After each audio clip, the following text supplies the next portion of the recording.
To remove the old wiper, slightly pull the wiper away from the arm. In this position, click the button. Slide the wiper out of the arm.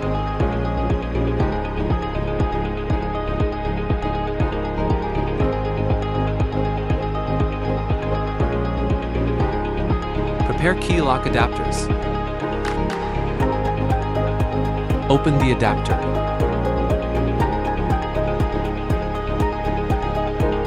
Slide it on the arm.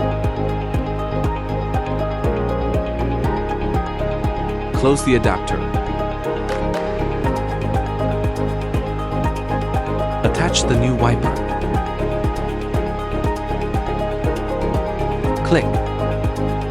Please leave us a like if you found the video helpful.